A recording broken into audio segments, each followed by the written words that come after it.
Bonjour à tous, bonjour frères et sœurs.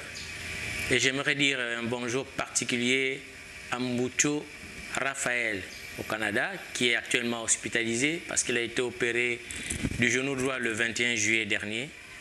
Que ton cœur soit en paix. La Bible dit, un cœur joyeux est un bon remède, mais un esprit abattu dessèche les os. Alors, sois toujours joyeux comme nous te connaissons. Nous allons avoir un moment agréable avec le Seigneur. Lui, c'est un grand Dieu. Il prend soin de nous. Il s'occupe de nous. Sa main droite nous protège. Et c'était un privilège pour nous, ensemble ce matin, de lui dire, l'Éternel, le Seigneur, notre Seigneur est un grand Dieu. Il mérite qu'on le loue.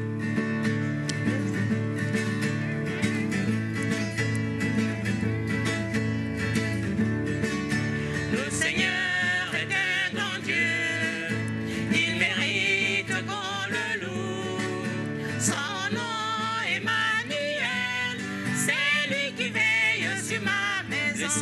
un grand Dieu. Le Seigneur est un grand Dieu. Il mérite qu'on le loue. Son nom Emmanuel, c'est lui qui veille sur ma maison. Sa main droite est pleine de bienfaits. Sa main droite est pleine de bienfaits. Que de merveilles réalisées, que de projets en ma faveur. Seigneur Dieu, tu n'as pas ton pareil. Oui, ta main droite est pleine de bienfaits, que de merveilles tu as réalisées, que de projets en ma faveur. Seigneur Dieu, tu n'as pas ton pareil. Même le ciel proclame ta gloire, car tu es le Dieu fidèle. Tu me montres ton estime, alors moi je veux te chanter.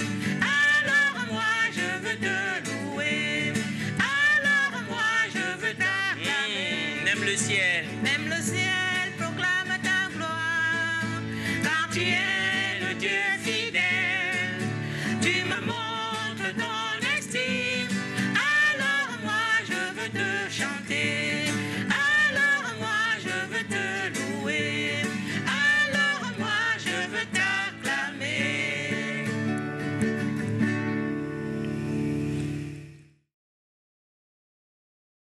Qui est comme toi, Seigneur, magnifique en sainteté, digne de louange, capable de réaliser des choses impossibles? Oui, une de ces choses que tu as réalisées, peut-être, certainement la plus importante, c'est que tu nous as accordé la vie. Tu nous as ramené de la mort à la vie. À toi toute notre reconnaissance.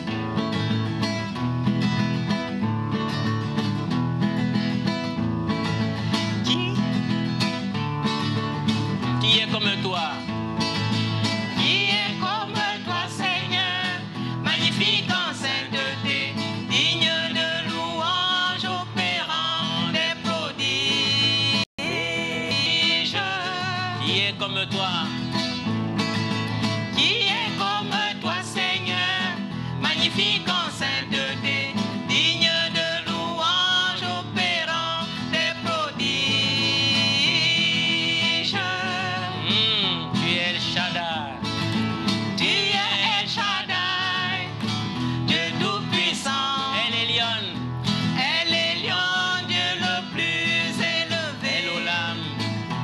El Olam, Dieu d'éternité, qui était et qui est toujours là.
magnifique en sainteté, digne de louange, opérant des prodiges.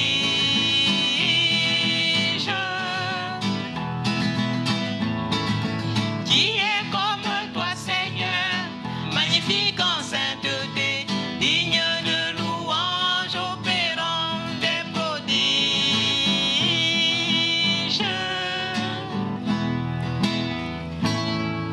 Amen. Amen. Tu es magnifique en sainteté. Et tu nous fais vivre, Seigneur, ton intimité. Amen. Lorsque tu nous permets d'écouter ta parole, cela nous rend encore plus proches de toi. Merci, Seigneur, pour ta parole qui purifie nos âmes. Ta parole qui nous garde attachés à toi. Elle vient et elle nous garde sur le chemin. C'est elle qui nous instruit. C'est elle qui nous rend intelligents.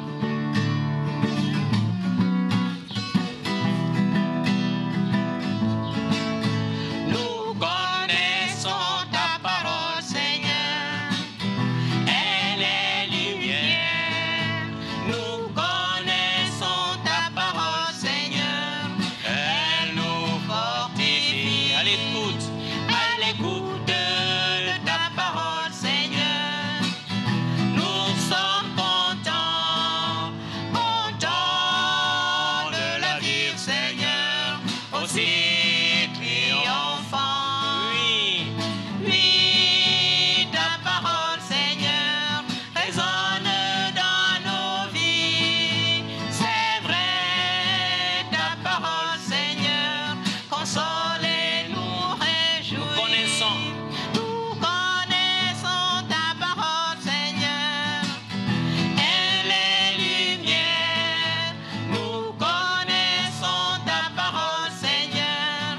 Elle nous fortifie. À l'écoute de ta parole, Seigneur. Nous sommes contents, contents de la vivre, Seigneur. Aussi triomphant. Aussi triomphant. Oui, ta parole, Seigneur, résonne dans nos vies. C'est vrai, ta parole, Seigneur, console et nous réjouit. Oui, ta parole, Seigneur, résonne dans nos vies. C'est vrai, ta parole, Seigneur, console et nous réjouit. Amen. Amen. Oui, bonjour frères et sœurs. Je suis heureux de nous retrouver encore pour partager ensemble, en tout cas, la pensée que le Seigneur a mise sur mon cœur et qui concerne la gloire. Mais il s'agit plus précisément du chemin de la gloire. Pour atteindre la gloire, il y a un chemin. Et nous allons parler de ce chemin, le chemin de la gloire. J'aimerais, avant de commencer, ou pour commencer, j'aimerais rappeler à nous tous ce que nous avons entendu le dimanche dernier, notamment un des points, à savoir l'initiative que Dieu prend, lui seul, lorsqu'il s'agit de l'alliance à former avec l'homme. Et Dieu, c'est un Dieu tout-puissant, un Dieu si grand, mais qui a décidé de faire alliance avec l'homme. Je voudrais d'abord lire pour parler du caractère insignifiant, disons que l'homme, lire le psaume 8, des versets 4 à 8. Quand je regarde les cieux, ouvrage de tes mains, la lune et les étoiles que tu as établies, qu'est-ce que l'homme pour que tu te souviennes de lui, et le Fils de l'homme pour que tu prennes garde à lui?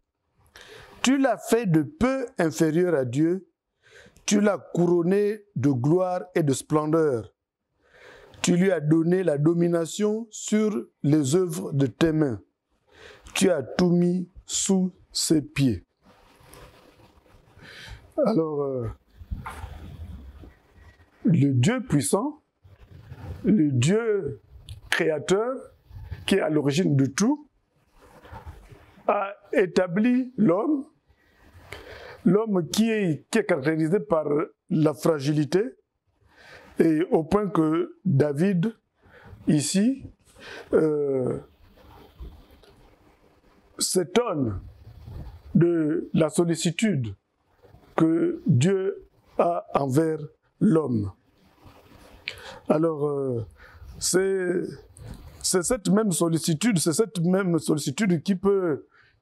qui nous a mené à constater que dans Jean 3,16, que Dieu a tellement aimé le monde qu'il a donné son Fils, Jésus-Christ, afin que quiconque croit en lui ne périsse pas, mais qu'il ait la vie éternelle.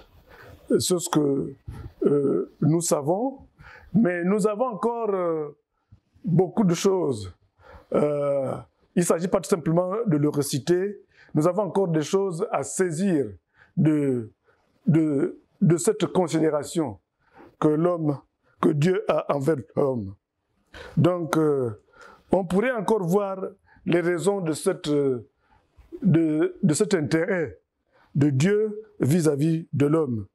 En lisant en Ésaïe 43, au verset 7, il est écrit ainsi, je lirai à partir du verset 5, « Sois sans crainte, car je suis avec toi.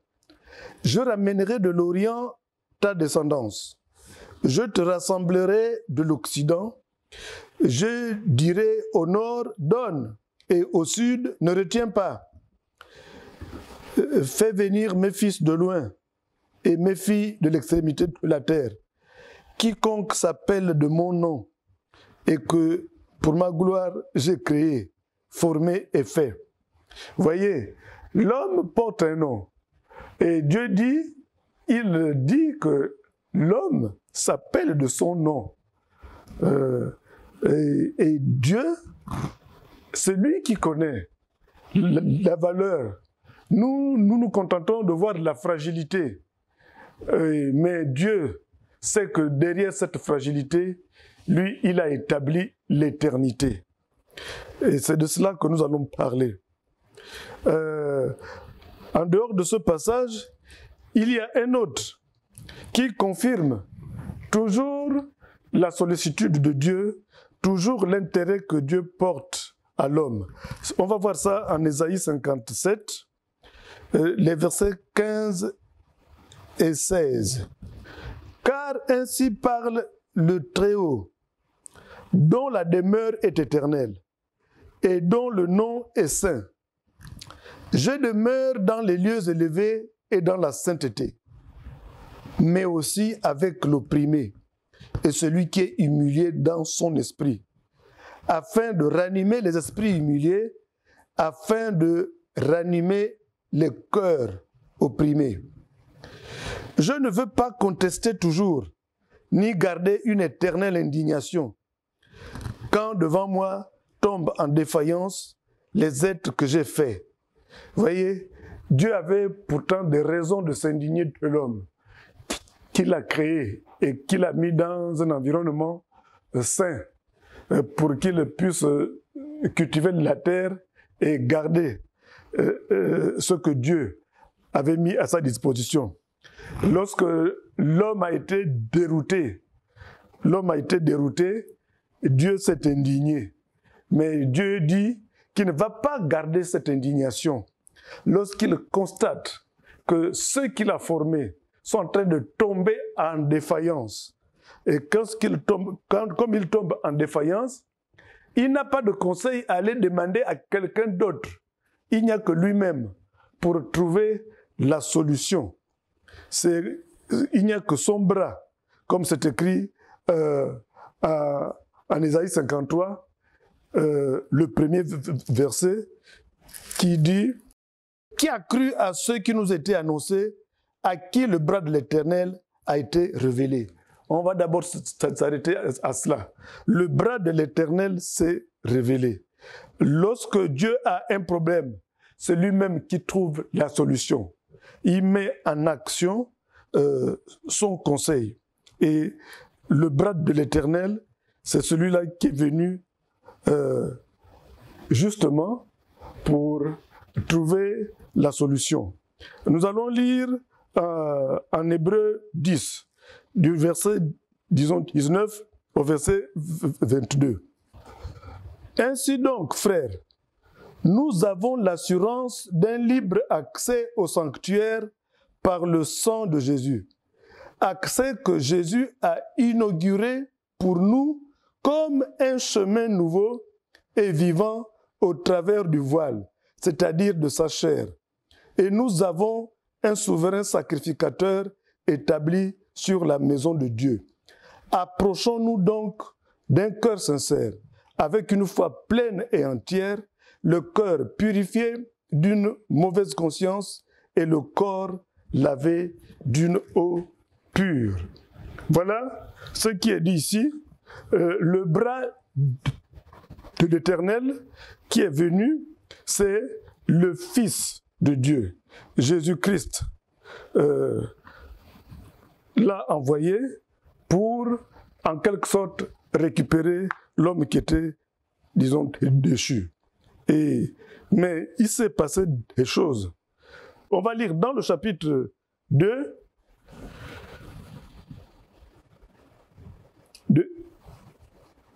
disons, Hébreux. On reprend un tout petit peu ce qui a été lu dans le psaume. Parce que c'est le psaume parlait de Jésus qui allait arriver. Tu as mis toutes choses sous ses pieds,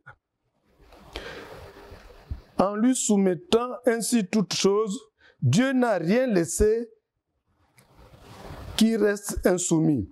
Cependant, nous ne voyons pas encore maintenant que toutes choses lui soient soumises. Mais celui qui a été fait pour un peu de temps inférieur aux anges, Jésus, nous le contemplons couronné de gloire et d'honneur à cause de la mort qu'il a soufferte. Ainsi, par la grâce de Dieu, il a goûté la mort pour tous. Il convenait en effet à celui par qui et pour qui tout existe et qui a conduit beaucoup de fils à la gloire, d'élever à la perfection par la souffrance l'auteur de leur salut. Le verset 10 nous apprend une chose par rapport au plan de Dieu. Dieu, en envoyant Jésus-Christ, son plan, son dessein, c'était de faire en sorte que celui par qui tout existe, y compris, disons, l'homme, c'est-à-dire le Fils, il convenait que celui par qui tout existe et qui a conduit beaucoup de fils à la gloire, d'élever à la perfection par la souffrance. Jésus-Christ est venu pour conduire les humains vers la gloire de Dieu, à, en quelque sorte, vivre la plénitude de Dieu. Voilà. Il faudrait que nous saisissions ça. Dieu, son plan, c'était de partager sa gloire. Celui qui prend l'initiative. Et Jésus-Christ est venu pour que la gloire de Dieu, l'homme la vive. Alors, mais Jésus, le Christ, était Dieu. Mais pour venir donner la gloire de l'homme, quel chemin a-t-il emprunté pour venir donner la gloire à l'homme? Quel chemin Jésus a-t-il emprunté? Nous allons découvrir ça dans le chapitre 17 de Jean.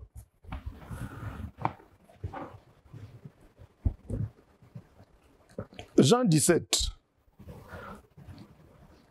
C'est la prière que Jésus fait. Et dans cette prière, il prie d'abord, disons, pour lui-même. Il prie pour ses disciples qui étaient autour. Et il a prié aussi pour ceux qui viendraient. Mais je vais m'intéresser ici, nous allons nous intéresser à la prière que Jésus a adressée, à la partie de la prière dans ce chapitre que Jésus a adressée au Père à son propre sujet. Donc on va lire Jean 17, du verset 1 à 8. J'aimerais d'abord dire donc à partir de Jean 16, à partir du verset 33, parce que Jésus a dit un certain nombre de choses, et je vais lire juste le dernier verset du chapitre 16. « Je vous ai parlé ainsi pour que vous ayez la paix en moi. Vous aurez des tribulations dans le monde, mais prenez courage, moi j'ai vaincu le monde. » Jean 17, 1. Après avoir ainsi parlé, Jésus leva les yeux au ciel et dit, « Père, l'heure est venue. Glorifie ton Fils afin que le Fils te glorifie, selon que tu lui as donné pouvoir sur toute chair, afin qu'il donne la vie éternelle à tous ceux que tu lui as donnés. Or, la vie éternelle, c'est qu'ils te connaissent, toi, le seul vrai Dieu, et celui que tu as envoyé, Jésus-Christ. J'ai été glorifié sur la terre. J'ai achevé l'œuvre que tu m'as donnée à faire. Et maintenant, Père, glorifie-moi auprès de toi de la gloire que j'avais auprès de toi avant que le monde fût. J'ai manifesté ton nom aux hommes que tu m'as donnés du milieu du monde. Ils étaient à toi et tu me les as donnés. Ils ont gardé ta parole. Maintenant, ils ont reconnu que tout ce que tu m'as donné vient de toi. Cette partie de la prière de Jésus, nous allons nous y arrêter. Jésus dit, « J'étais glorifié sur la terre. » J'étais glorifié sur la terre où, et la terre c'est quoi? La terre c'est justement là où existe l'être humain, les êtres humains, en quelque sorte, dont on a parlé en Ésaïe 57, où Dieu dit, je ne vais pas contester à toujours lorsque les êtres que j'ai créés tombent en défaillance. Alors, Jésus est arrivé et il dit, j'ai été glorifié sur la terre, j'ai achevé l'œuvre que tu m'as donnée. Au verset 5, maintenant, Père, glorifie-moi de la gloire que j'avais auprès de toi, avant que le monde fût. Comment Christ a-t-il glorifié le Père? Comment Christ a-t-il glorifié le Père? Puisqu'il affirme, j'étais glorifié sur la terre. Jésus n'avait pas encore, en fait, perdu sa gloire. Comprenons-nous bien. Il dit, j'étais glorifié, j'ai achevé l'œuvre. Au verset 5, il insiste, il dit, et maintenant, Père, glorifie-moi de la gloire que j'avais auprès de toi-même avant que le monde ne fût. Jésus n'avait pas perdu sa gloire. Jésus n'a pas perdu sa gloire. Jésus s'est dépouillé. de sa gloire. Et lisons d'abord, quand il dit « j'étais glorifié sur la terre », c'est lorsque, quand il était la gloire, quand il avait toute la gloire, Jean 1,14 nous rappelle que la parole a été faite chair. La parole a été faite chair. Donc, Jésus dit « j'étais glorifié ». Donc, justement, la glorification de Jésus à Dieu, ça s'est passé comment? Et c'est là que nous allons lire un passage que nous connaissons très bien et dont nous parlons depuis un certain temps.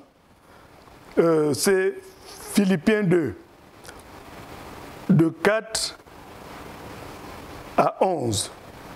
On lit ceci. Que chacun de vous, c'est l'apôtre Paul qui parle, que chacun de vous, au lieu de considérer ses propres intérêts, considère aussi ceux des autres. Ayez en vous la pensée qui était en Christ Jésus, lui dont la condition était celle de Dieu.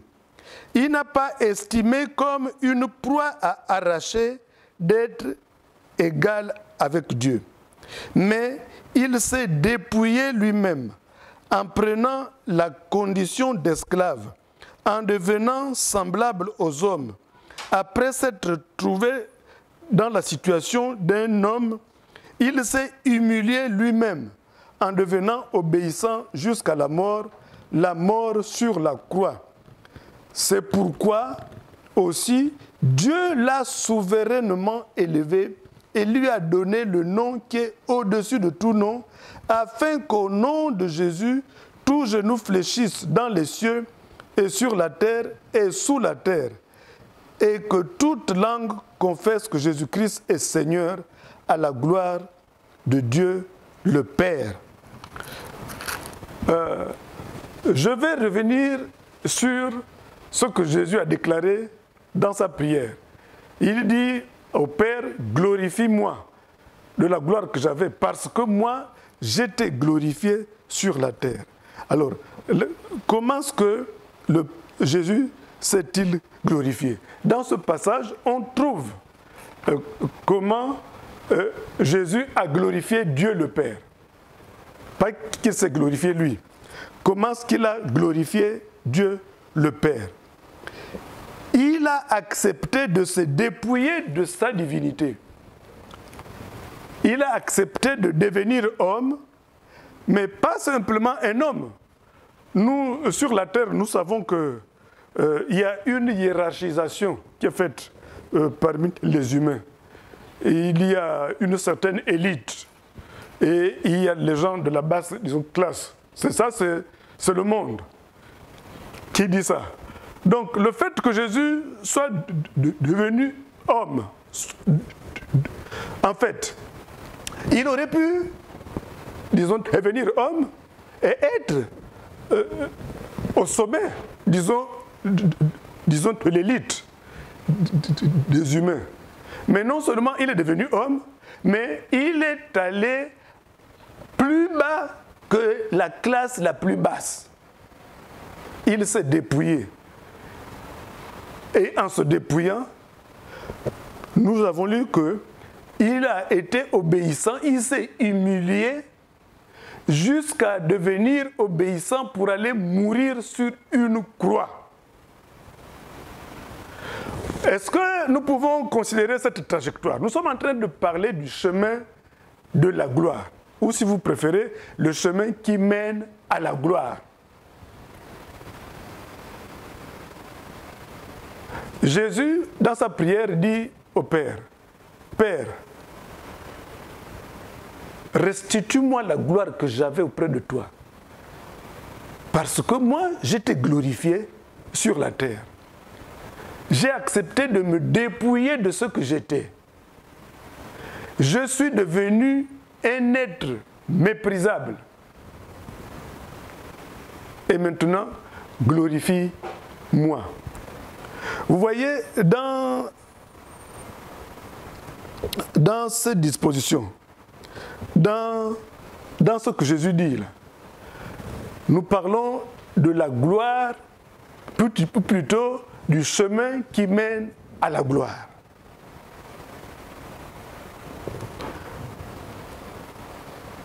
En fait, pour que nous apprenions, disons, quelque chose, lorsque nous parlons de la croix était une nécessité. Jésus, le Christ, savait qu'il devait passer par là. Mais pour passer par là, il devait revêtir en quelque sorte le caractère d'une fragilité telle que il passe par là. Parce que c'était une nécessité.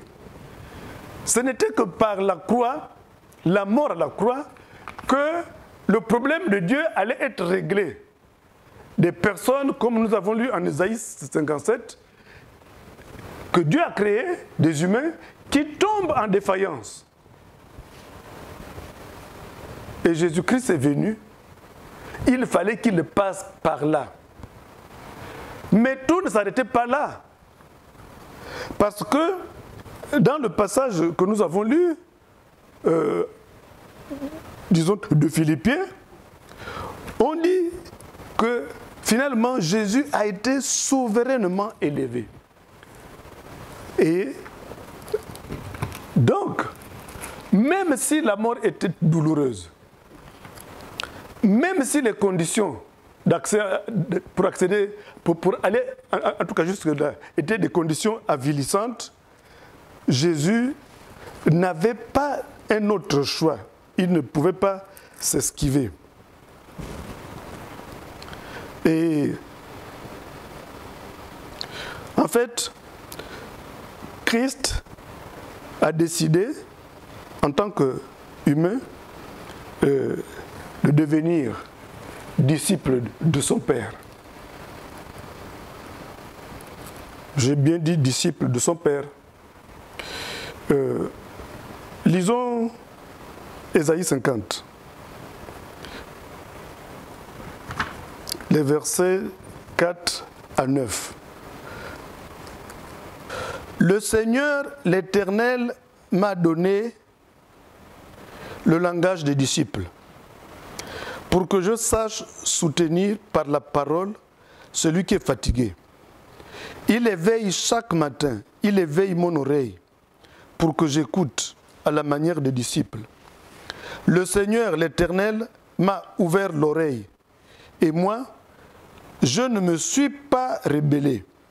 Je ne me suis pas retiré en arrière. J'ai livré mon dos à ceux qui me frappaient et mes joues à ceux qui m'arrachaient la barbe. Je n'ai pas dérobé mon visage aux outrages et aux crachats. Mais le Seigneur, l'Éternel, m'a secouru. C'est pourquoi je n'ai pas été outragé. C'est pourquoi j'ai rendu mon visage semblable au roc, sachant que je ne serai pas honteux. Celui qui me justifie est proche. Qui veut entrer en procès contre moi? Affrontons-nous. Qui s'oppose à mon droit? Voici, au verset 9, que le Seigneur l'Éternel viendra à mon secours. Qui me condamnera? Voici qu'ils tomberont tous en lambeaux comme un vêtement. La teigne les dévorera. Qui parmi vous craint l'Éternel en écoutant la voix de son serviteur? Quiconque marche dans les ténèbres et manque de lumière, qu'il se confie dans le nom de l'Éternel et qu'il s'appuie sur son Dieu. Vous voyez, j'aimerais insister sur un point. Ce passage, nous voyons bien que en quelque sorte, ce sont des prédictions faites, des prophéties faites à propos de Jésus. Et Jésus, il est dit ici qu'il est le Seigneur l'Éternel m'a donné un langage de disciple. Ça m'a amené à dire, ah, mais Jésus était donc le disciple de qui? Mais il était le disciple de son Père. Jésus était disciple de son Père. Il est venu en disant, en proclamant que je ne fais rien de moi-même. Jean 5 au verset 30. On va lire ça. Moi, je ne peux rien faire par moi-même. Selon ce que j'entends, je juge et mon jugement est juste. Parce que je ne cherche pas ma volonté, mais la volonté de celui qui m'a envoyé. Jésus-Christ, quand il s'est fait homme, il est devenu disciple du Père. Et dans sa chair, il a revêtu la fragilité de tout être humain. Il est devenu tellement fragile que celui, on va le voir encore, qui est le roi des rois, le Seigneur des seigneurs, a été celui qu'on a méprisé. Et les signes de mépris sont tels. Quand vous relisez le passage que nous avons lu en Ésaïe 50, et qu'on retrouve d'ailleurs, disons par ailleurs. Pour Christ, le passage à la croix, qui était précédé de toutes sortes, disons, d'humiliations, c'est une nécessité absolue. C'était inévitable. Mais au bout, il y avait la gloire de la résurrection. Il y avait la gloire de la résurrection. Et la résurrection, pour Christ, c'était une certitude. Et cette certitude, il la puisait du Père. Autant sa mort à la croix était une nécessité absolue, autant sa résurrection était une certitude. C'est pour cette raison, quand il dit dans sa prière, « Glorifie-moi de la gloire ». Quand il dit au Père, « Glorifie-moi », il parle de ça. D'ailleurs, on pourra aussi aller regarder dans le psaume 16, où on voit la certitude de la résurrection. On ne peut pas ressusciter sans passer par la mort. Nous sommes en train de parler du chemin qui mène à la gloire. Le psaume 16, à partir du verset 8. Je contemple l'Éternel constamment devant moi. Quand il est à ma droite, je ne chancelle pas. Aussi mon cœur est dans la joie, mon esprit dans l'allégresse. Même mon corps repose en sécurité, car tu n'abandonneras pas mon âme au séjour des morts. Tu ne permettras pas que ton bien-aimé voie le gouffre. Tu me feras connaître les sentiers de la vie. Il y a abondance de joie devant ta face, des délices éternelles à ta droite. Ça, c'était déjà, en quelque sorte, l'annonce de la résurrection de Jésus. Donc, cette résurrection était une certitude. L'entrée dans la gloire, c'était une certitude. Mais cela ne pouvait avoir lieu que si Jésus empruntait le chemin qui lui avait été assigné. De perdre d'abord sa divinité, de s'humilier, de devenir un simple homme et de subir les outrages, les crachats.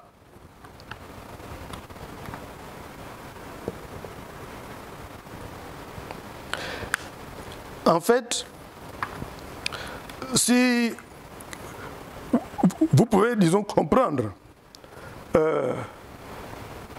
lorsque Jésus a demandé à ses disciples, qu'est-ce que les gens disent que moi je suis? Après la réponse des uns des autres, il a demandé, mais vous dites que moi je suis qui? Pierre a dit, tu es le Fils de Dieu, tu es le Christ, le Fils de Dieu vivant. Bon, au lieu de le réciter comme ça, lisons-le, comme ça nous allons comprendre tous. Matthieu 16 au verset 16. Simon Pierre répondit, tu es le Christ, le Fils du Dieu vivant. Jésus reprit la parole et dit, tu es heureux Simon, fils de Jonas, car ce ne sont pas la chair et le sang qui t'ont révélé cela, mais mon Père qui est dans les cieux. Et moi je dis que tu es Pierre, et que sur cette pierre, je bâtirai mon église, et que les portes du séjour des morts ne prévaudront point contre elle. À partir du verset 20, il leur recommanda sévèrement aux disciples de ne dire à personne qu'il était le Christ. Jésus commença dès lors à montrer à ses disciples qu'il lui fallait aller à Jérusalem, souffrir beaucoup de la part des anciens, des principaux sacrificateurs et scribes, et être mis à mort et ressuscité le troisième jour. Pierre n'a pas entendu ressusciter. Au verset 22, il dit, Pierre le prit à part et se mit à lui faire des reproches en disant, à Dieu ne plaise, Seigneur, cela ne t'arrivera pas. Mais Jésus se retourna, dit à Pierre, arrière de moi, Satan, tu es pour moi un scandale, car tes pensées ne sont pas celles de Dieu, mais celles des hommes. Vous voyez, Jésus a décelé dans la déclaration de Pierre, en quelque sorte, l'ennemi de la croix. Il voulait que la croix qui était une nécessité ne le soit pas. Or, la croix était une nécessité. Mais tout ne s'arrêtait pas là, puisque la croix, après avoir souffert, il fallait que Jésus entre dans la gloire. Et Jésus dit, le serviteur n'est pas, disons, plus grand que son maître.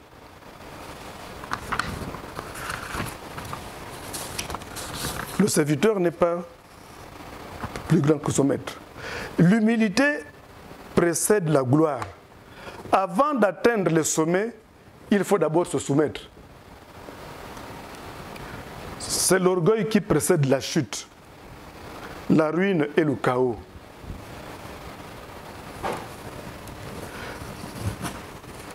En fait, je suis en train de nous interpeller nous-mêmes.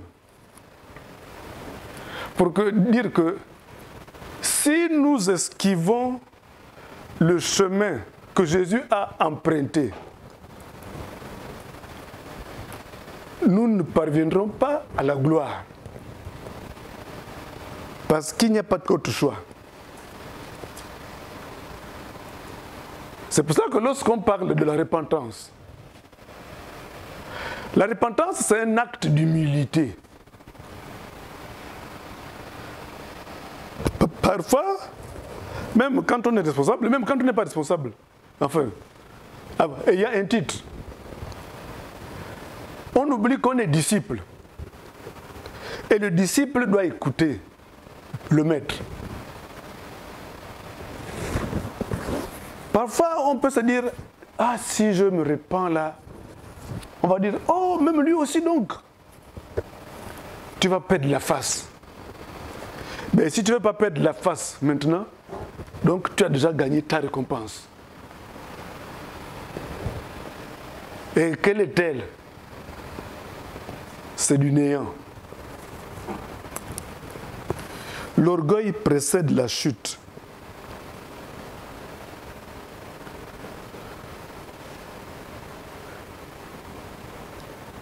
L'orgueil, c'est refuser à Dieu de prendre l'initiative. L'orgueil, c'est refuser à Dieu le droit de prendre l'initiative concernant ta vie, ma vie. Et si le Seigneur prend l'initiative, nous devons avoir l'oreille de disciple, comme Jésus. Voyons le cas de ceux qui refusent de s'humilier. Romains 1. On va lire du verset 18 au verset 32, mais en insistant sur les versets 21, 24 et 28. La colère de Dieu se révèle du ciel contre toute impiété et contre toute injustice des hommes qui retiennent injustement la vérité captive. Car ce qu'on peut connaître de Dieu est manifeste pour eux. Car Dieu le leur a manifesté. En effet, les perfections invisibles de Dieu, sa puissance éternelle et sa divinité, se voient fort bien depuis la création du monde, quand on les considère dans ses ouvrages. Ils sont donc inexcusables, puisque, ayant connu Dieu, ils ne l'ont pas glorifié comme Dieu et ne lui ont pas rendu grâce. Mais ils se sont égarés dans de vains raisonnements. Reprenons le verset 21, il dit « Ils sont inexcusables, puisque, ayant connu Dieu, ils ne l'ont pas glorifié comme Dieu. » Au verset 22, « Se vantant d'être sages, ils sont devenus fous. Ils ont remplacé la gloire du Dieu incorruptible par des images corruptibles, représentant l'homme corruptible, des oiseaux, des quadrupèdes et des reptiles. C'est pourquoi Dieu les a livrés à l'impureté selon les convoitises de leur chair, en sorte qu'ils déshonorent eux-mêmes leur propre corps. C'est pourquoi Dieu les a livrés. Lorsqu'on refuse d'être sous le contrôle de Dieu, sous la dépendance de Dieu, on est livré à soi-même. Et quand on est livré à soi-même, on est perdu. Eux qui ont remplacé, au verset 25, eux qui ont remplacé la vérité de Dieu par le mensonge et qui ont adoré et servi la créature au lieu du Créateur qui est béni éternellement. C'est pourquoi Dieu les a livrés à des passions déshonorantes. Car, par exemple, leurs femmes ont remplacé les relations naturelles par des actes contre nature. De même que les hommes, abandonnant les relations naturelles avec la femme, se sont enflammés dans leurs désirs les uns avec les autres et commettent l'infamie homme avec homme. Ils reçoivent en eux-mêmes le salaire que mérite leur égarement. Comme ils n'ont pas jugé bon d'avoir la connaissance de Dieu, Dieu les a livrés à une mentalité réprouvée pour commettre des choses infâmes. Quelles conditions déplorables. Voilà ce qu'on appelle la perdition. C'est l'humilité qui enfante l'obéissance. Et l'obéissance produit des résultats. Je vais lire assez rapidement dans Jean 15.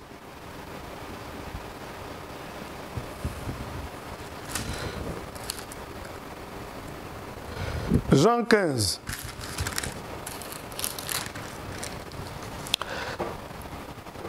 À partir du verset 1. L'initiative de l'alliance, c'est Dieu. C'est Dieu, disons, qui met ça à notre, disons, disposition. Et nous, nous adhérons à cette alliance. Nous n'avons qu'un pouvoir d'adhésion. Et lorsque nous acceptons d'adhérer à ce que Dieu nous propose, c'est là que nous vivons. Alors, en Jean 15, Jésus dit ceci. « Moi, je suis le vrai cep, et mon Père est le vigneron. Tout sarment qui est en moi et qui ne porte pas du fruit, il le retranche, et tout sarment qui porte du fruit, il l'émonde afin qu'il porte encore de fruits. Déjà, vous êtes émondés à cause de la parole que je vous ai annoncée. Demeurez en moi comme moi en vous. De même que le sarment ne peut de lui-même porter du fruit s'il ne demeure attaché au cep, de même, vous non plus, si vous ne demeurez en moi. Moi, je suis le cep, vous les sarments. Celui qui demeure en moi, comme moi en lui, porte beaucoup de fruits. Car sans moi, vous ne pouvez rien faire. » Et là, Jésus s'adresse à ses disciples. Comme lui, il a dit de son Père qu'il ne fait rien de lui-même. Il était le disciple du Père. Et il dit à ceux qui ont cru en lui, nous qui sommes ses disciples, il dit que sans lui, nous ne pouvons rien faire. Si quelqu'un ne demeure pas en moi, il est jeté dehors comme le sarment et il sèche. Puis l'on ramasse les sarments et on les jette au feu et ils brûlent. Si vous demeurez en moi et que mes paroles demeurent en vous, demandez ce que vous voudrez et cela vous sera accordé. Voilà les termes de l'alliance. Mon Père, au verset 8, mon Père est glorifié en ceci, que vous portiez beaucoup de fruits et vous serez mes disciples. Arrêtons-nous un instant sur ce passage, sur ce verset 8. Mon Père est glorifié en ceci, si vous portez beaucoup de fruits. Alors, de quels fruits s'agit-il ici? Bon, j'avoue, en ce qui me concerne, que pendant très longtemps, quand on parlait de fruits, je voyais les œuvres qu'on peut faire. On a fait ceci, on a prêché, on a mené tant d'âmes. Mais si nous voulons connaître le fruit dont Jésus parle là, je crois que allons-y voir ce qui est en Galates 5, au verset 22. Nous connaissons bien ce passage. Mais le fruit de l'esprit est amour, joie, patience, bonté, bienveillance, fidélité, douceur, maîtrise de soi. Voilà le fruit dont Jésus parle. C'est le fruit de la vie interne. Et voyons comment est-ce que ça s'obtient. Car la loi n'est pas contre de telles choses. Ceux qui sont au Christ Jésus ont crucifié la chair avec ses passions et ses désirs. Ah, vous voyez, est-ce que nous voyons que le fruit dont Jésus parle en Jean 15 ne peut être produit qu'après crucifixion de soi-même? Là, on ne parle pas de la prédication, du nombre d'âmes qu'on a amenées, ou du nombre de chants qu'on a, disons, composés, ou du nombre de prophéties qu'on a annoncées. On parle du fruit de l'esprit qui doit être en l'homme pour qu'il ne soit plus un défaillant, comme nous l'avons vu en Ésaïe 57. Et pour pouvoir être cet homme, il faut passer par la crucifixion. Ce n'est qu'après cette crucifixion que nous allons atteindre l'apogée.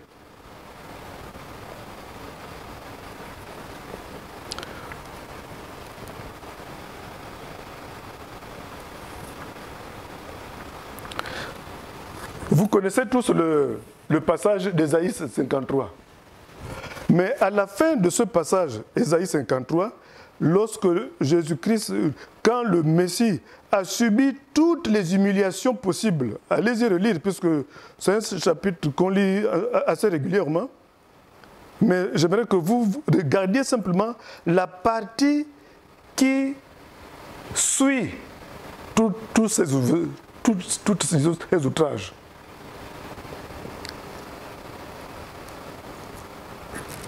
La partie qui suit, à partir du verset, disons, 10. Il a plu à l'Éternel de le briser par la souffrance. Après s'être livré en sacrifice de culpabilité, il verra une descendance et prolongera ce jour. Et la volonté de l'Éternel s'effectuera par lui. Vous voyez, ça sont les retombées maintenant. Les retombées de la gloire. Lorsqu'on est passé par le bon chemin. Le chemin de l'humiliation, le chemin du renoncement de soi, le chemin de la crucifixion.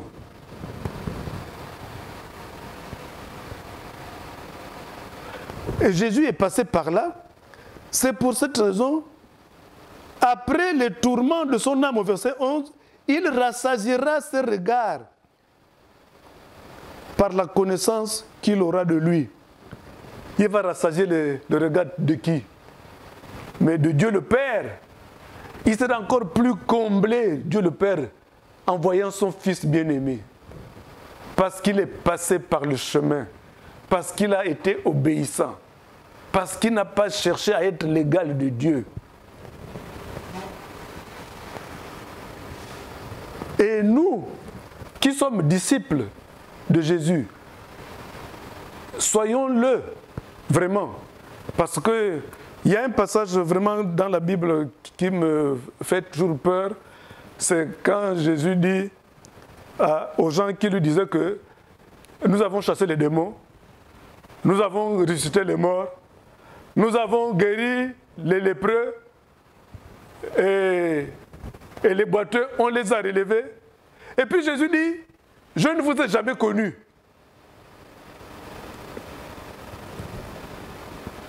Je ne vous ai jamais connu. Et malheureusement aujourd'hui, il y a beaucoup qui s'appuient sur ça. Pourtant Jésus avait dit, même à ses disciples, quand il les avait envoyés, il avait dit, ne vous réjouissez pas de ce que les démons vous soient soumis, mais que vos noms soient inscrits dans le livre de vie.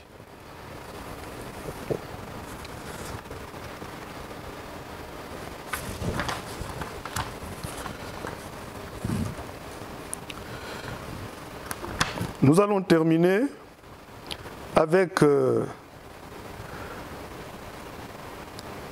Apocalypse 19. Nous allons, si le Seigneur le veut, continuer sur ce sujet pour voir maintenant, pratiquement, parce que là, nous n'avons vu que le cas de Jésus-Christ, mais on aimerait voir le cas d'un des convertis, apôtres, en l'occurrence Paul, qui est de notre génération. Je dis ça parce qu'il s'est converti. Donc, Apocalypse, disons 19, à partir du verset 11, de 11 à 16. Puis je vis le ciel ouvert, et voici un cheval blanc. Celui qui le monte s'appelle fidèle et véritable. Il juge et combat avec justice. Ses yeux sont comme une flamme de feu, et sur sa tête se trouvent plusieurs diadèmes. Il porte un nom écrit que nul ne connaît, sinon lui-même. Il est vêtu d'un vêtement trempé de sang. Son nom est la parole de Dieu. Les armées qui sont dans le ciel le suivaient sur des chevaux blancs revêtus de fin lin, blanc et pur. De sa bouche sort une épée tranchante pour frapper les nations, et il fera paître par un sceptre de fer. Il foulera la cuve de vin de l'ardente colère du Tout-Puissant. Il y a sur son manteau et sur sa cuisse un nom écrit « Roi des rois, Seigneur des seigneurs ». Vous voyez, là, ça c'est le Christ dans sa gloire. Vous vous souvenez que Christ, quand il a été crucifié, on lui a mis une couronne d'épines. Et il l'a supporté. Mais lorsqu'il est ressuscité et qu'il est entré dans la gloire, Jean a vu sur sa tête plusieurs diadèmes, c'est-à-dire une couronne, une vraie couronne. Avant la couronne, avant le diadème, il faut porter la couronne d'épines. Nous aussi, nous devons porter cette couronne d'épines. Les pics qu'on peut recevoir, à tort ou à raison, il ne faudrait pas que ça nous détourne.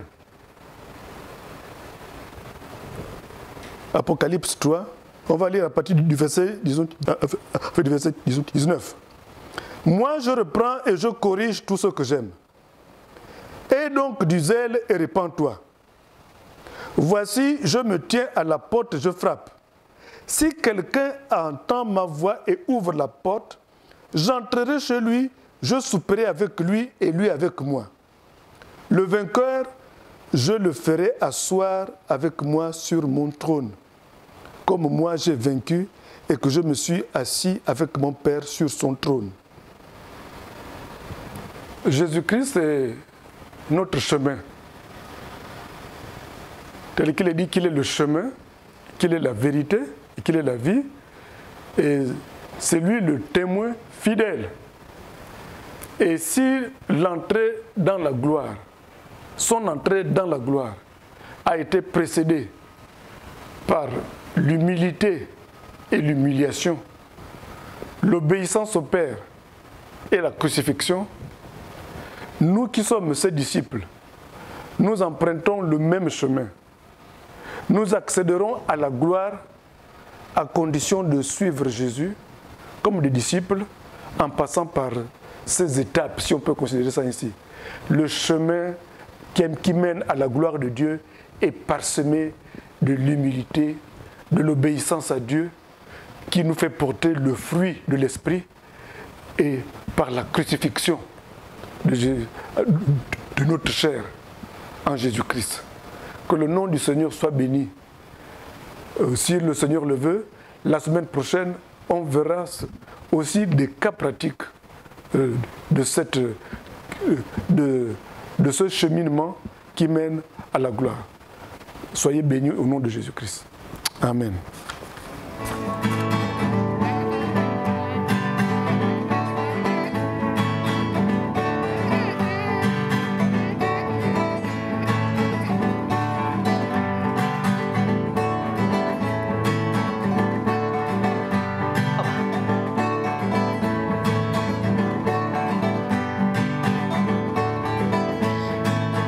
Dans ta grandeur, tu m'as élevé. Dans ta puissance, mon cœur est transformé. C'est pourquoi je peux t'aimer à la passion. Dans ta grandeur, tu m'as élevé. Dans ta puissance, mon cœur est transformé. C'est pourquoi je peux t'aimer à la passion. Jésus, je t'aime pour l'éternité.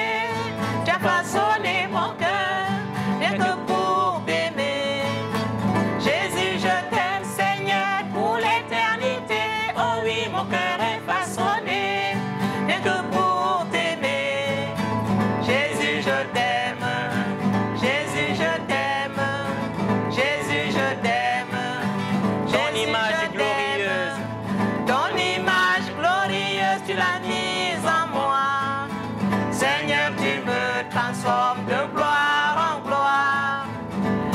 pourquoi je peux t'aimer à la passion. Merci Seigneur. Ton image glorieuse. Ton image glorieuse, tu l'as mise en moi. Seigneur, tu me transformes de gloire en gloire. C'est pourquoi je peux t'aimer à la passion. Quel privilège. Jésus, je t'aime pour l'éternité. Tu as façonné mon cœur, rien que pour t'aimer. Jésus, je t'aime, Seigneur, pour l'éternité. Oh oui, mon cœur est façonné, rien que pour t'aimer. Jésus, je t'aime. Jésus, je t'aime. Jésus, je t'aime. Jésus, je t'aime. Jésus, je t'aime. Jésus, je t'aime pour l'éternité. Tu as façonné mon cœur, rien que pour t'aimer. Jésus, je t'aime, Seigneur, pour l'éternité. Oh oui, mon cœur est façonné, rien que pour t'aimer. Amen. Jésus, je t'aime. Jésus, je t'aime. Jésus, je t'aime. Ton image glorieuse, tu l'as mise en moi. Ton image glorieuse, tu l'as mise en moi. Seigneur, tu me Seigneur, transformes. tu me transformes de gloire en gloire. C'est pourquoi, je peux t'aimer à la passion. oui, ton image glorieuse, oui, tu me l'as donnée. Ton image glorieuse, tu l'as mise en moi. Seigneur, tu me transformes de gloire en gloire. C'est pourquoi je peux t'aimer à la passion. Jésus, je t'aime pour l'éternité. Jésus, je t'aime pour l'éternité. Tu as façonné mon cœur, rien que pour t'aimer. Jésus, je t'aime, Seigneur, pour l'éternité. Oh oui, mon cœur est façonné, rien que pour t'aimer. Jésus, je t'aime. Jésus, je t'aime. Jésus, je t'aime. Jésus, je t'aime. Jésus, je t'aime. Jésus, je t'aime. Jésus, je t'aime. Jésus, je t'aime. Amen. Amen. Au revoir et bon dimanche à tous. Merci.